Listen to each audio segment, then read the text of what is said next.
खूबसूरत किचन में जहाँ खुशियों का जादू बिखरा हुआ था। नानू और मेमो जादुई केक बना रहे थे तो मेमो हंसता कूदता और कहता, नानू केक अभी बन जाए ना, मुझे अभी खाना है। नानू प्यार से मुस्कुराती हैं और एक चमकता चम्मच उठाकर घड़ी की सुई को छू देती है। चमकदार रोशनी फैलती है और अचानक घड़ी की सुई बोल पड़ती है, जल्दी करोगे तो जादू भाग जाएगा। मेमो चौंक गया। तभी ओवन खुलता है और अंदर से एक नन्हा सा प्यारा सा केक बाहर चलाने लगाता है। सफेद रंग का गुलाबी स्ट्रॉबेरी वाला केक जिसका नाम था टुक टुक।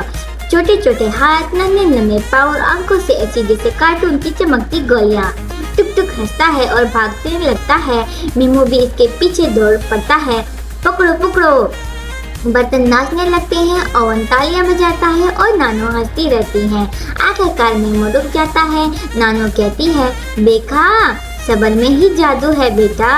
जब ओवन दोबारा खुलता है तो अंदर से निकलता है एक खूबसूरत जादुई केक जिस पर लिखा होता है, वेल डन मेमो।